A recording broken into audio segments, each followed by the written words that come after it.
Man spielt Beethoven. Große Ergriffenheit im Raum. Mit diesem Ölschinken wurde Lionello Balestrieri 1900 berühmt. Wirklich vollendet wurde das Werk aber erst Jahrzehnte später.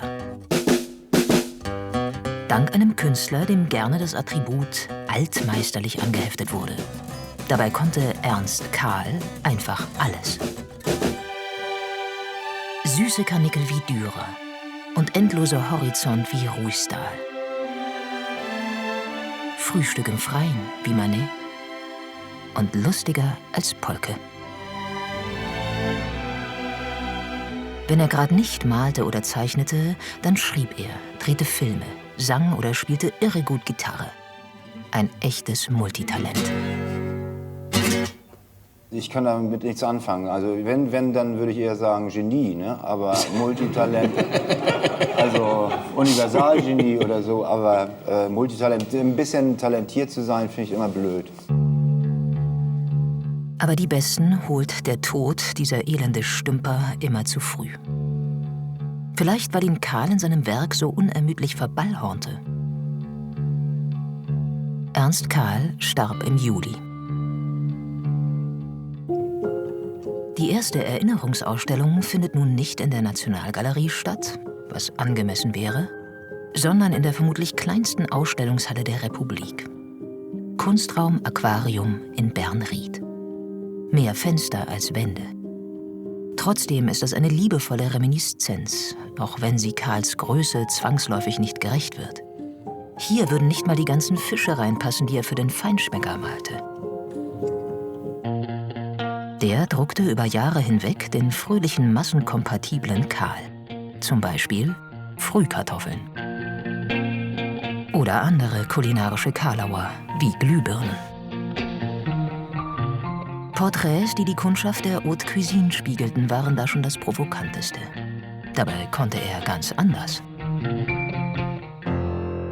Ernst Kahl forderte das Humorverständnis seines Publikums gerne mit tierischen Schweineigeleien wie Piepshow heraus.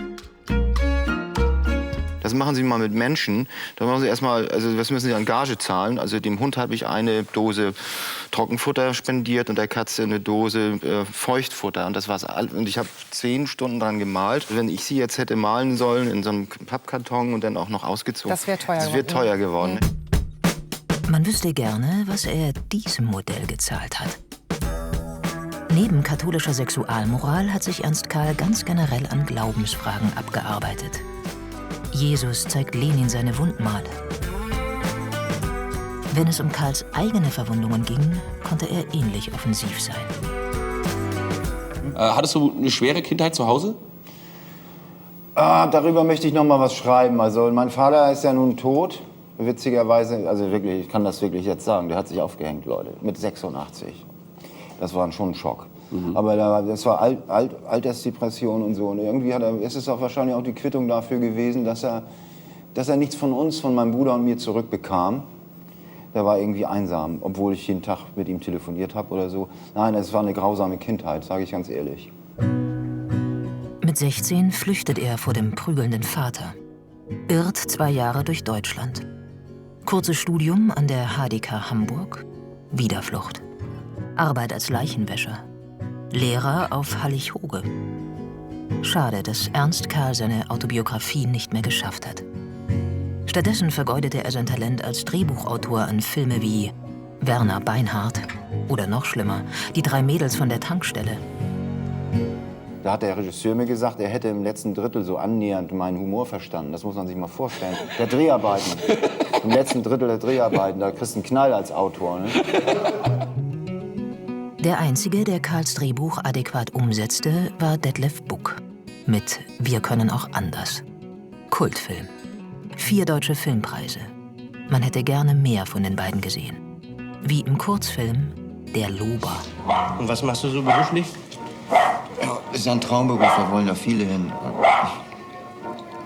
Ich bin beim Fernsehen. Ah, das ist doch toll. Das ist doch interessant. Findest du? Die korrekte deutsche Film- und Fernsehlustigkeit und Ernst Kahl. Das waren verschiedene Welten. Humor ist Notwehr, beschrieb er seine Arbeit. Der Titanic-Mitherausgeber Hans Zippert formulierte es im Nachruf drastischer.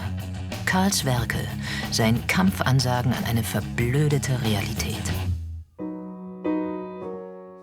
In der müssen wir nun ohne ihn klarkommen.